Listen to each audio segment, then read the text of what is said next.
ኢየሱስ ሞቶልሃል ላንተ ኃጢያት ዋጋ ከፍሏል ተሰቅሏል ስለዚህ ኢማን ትድናለህ አሉ ለየትኛው ኃጢያት ብዬ ስጠይቃቸው ከአዳም ለወረስከው ይላል የመጀመሪያው ጥያቄ እዚህ ላይ ነው ኃጢያት እንዴት ነው በውርስ የሚተላለፈው ምን ማለት ነው ውርስ ማለት አንተ ያለፋህበት ያልደከምክበት በነፃ ከሌላ አካል የምትቀበለው ንብረት ማለት ነው አይደለም እንዴ ሰው ያባቱን ወይም የወላጁን ወይ የዘመዱን ንብረት ወረሰ ማለት እነሱ የለፉበትና ጥረት ያደረጉበትን ኋላ ላይ በሞት ሲለዩት እሱ የስጋ ዘመድ ስለሆነ የቅርብ ሰው በመሆኑ የተወሰነ ድርሻ ውርስ ይሰጠዋል ወረሰ የሚባለው አንድ ሰው ራሱ ባለፋበት ባልጣረበት ነገር ላይ በሽታም ከሆነ ጄኔቲካል በሆነ መንገድ የአስብ በሽታ ወይ በሌላ አይነት በሽታ ህመሙ ካለበት ሰው ወደ ጤነኛው በደም ወይ በሌላ መንገድ ይተላለፋል ወረሰ ይባላል የወረሰው አካል በዛ ነገር ላይ ግን የራሱ አስተዋጽኦ የለው የራሱ ድርሻ የለው የለፋበት የጣረበት የለም ከሌላ አካል በነፃ ነው የመጣው ሀብትም ይውረስ በሽታም ይውረስ ወይም ሌላ ነገር በጥቅሉ ውርስ የሚለው ቃል በነፃ ወዳንተ የሚተላለፍ ነገር ነው ይሄ ነው አይደል ትርጉሙ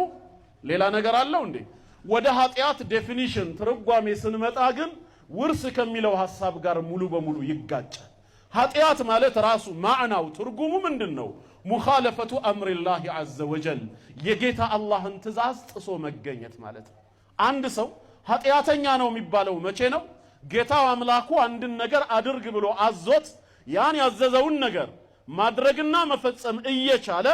በቸልተኝነት ወይ በስንፍና ሆም ብሎ ከተወውና ካልፈጸመው ወይ በተቃራኒው አንድን ነገር እንዳይቀርብ ጌታው ከልክሎት ማዕቀብ ጥሎበት ይያለ ያንን ነገር መከልከልና መጠንቀቅ እየቻለ ሆን ብሎ ሄዶ ከተዳፈረው ድርጊቱ ምን ይሰኛል ኃጢያት ይሰኛል ይሄ ማለት ምን ያሳየናል ኃጢያተኛ ነህ ተብለ ትከሰስ ዘንድ ምን ያስፈልጋል ህግን መጣስ ያስፈልጋል ህግን ለመጣስ ደግሞ ያንተ ነፃ ምርጫ ወሳኝ ነው ፈቅደህ ራስ ፈልገህ አድርግ የተባልከውን ሳታደርግ ከቀረ ወይም አታድርግ ተብለህ የተከለከልከውን ነገር ከተዳፈርክ ነው አይደለም ተግባረ ኃጢያት የሚባለው ራስ ሳትፈቅድ ራስ ሳትፈልግ ተገደህ ወይ በሌላ ኢንተርናል ወይ ኤክስተርናል ኃይል ጫና ደርሶብህ አላህ የማይፈልገው ነገር ላይ ብትጣል ስራ ኃጢያተኛ ይባላል እንዴ አይባልም ያንተ ምርጫና ፍላጎት አልታከለበትም ታዳ ከአዳምና ከሔዋን ኃጢያትን ወርሰናል የሚሉ ሰባኪዎች አዳምና ሔዋን ኃጢያትን ለኛ ሲያወርሱን የዛኔ በወቅቱ እነሱ ለሰሩት ኃጢያት ነበርን እንደኛ ዕውቅና ሰጠናል ከሰሩት ኃጢያት ጋር ተባብረናል ያገዝነው ነገር አለ የለም ባላየነው ባልሰማነው ባልተሳተፍንበት በዘመኑም ባልነበርንበት ሁለቱ ወላጆቻችን ላጠፉት ጥፋት እናንተም ዘሮቻቸው ስለሆናችሁ የኃጢያት ተካፋይ ናችሁ ማን በሰራው ወላጆች በሰሩት ልጆች የልጅ ልጆች እስከ ቂያም ቀን ድረስ የሚመጡት የኃጢያቱ ተካፋይ ሆናችኋል ምን አይነት ፍርድ ነው እንኳን ፍጹም ፍትሃዊ የሆነ ለባሮቹ ቸርና አዛኝ የሆነ አምላካችን ይቅርና የሰው ሰራሽ ህግ እንኳን ሰው ጎዶሎ ከመሆኑ ጋር ምድራዊ ፍርድ ቤት ዳኛ እንኳን ይሄን አይፈርድም እኔ ወንጀል ሰርቼ ከአካባቢው ብሰወር የህግ አካላቶች ፈልገው ቢያጡኝ እኔ እስክገኝ ድረስ ብለው ልጄን ወይ ወንድሜን ወይ አባቴን ያስሩታል እንዴ ይፈርዱበታል አይፈርዱም ለምን ከወንጀሉ ጋር ንክኪ አይደሉማ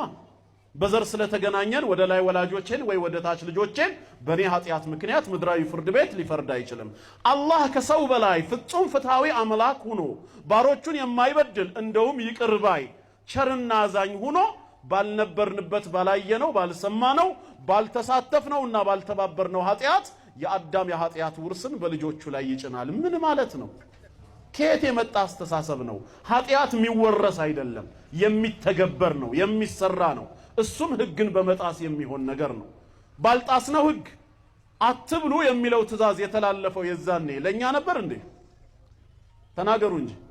ለማን ነበር ትእዛዙ ለወላጆቻችን ለአደምና ለሐዋ አለይሂም ሰላም በሁለቱም ላይ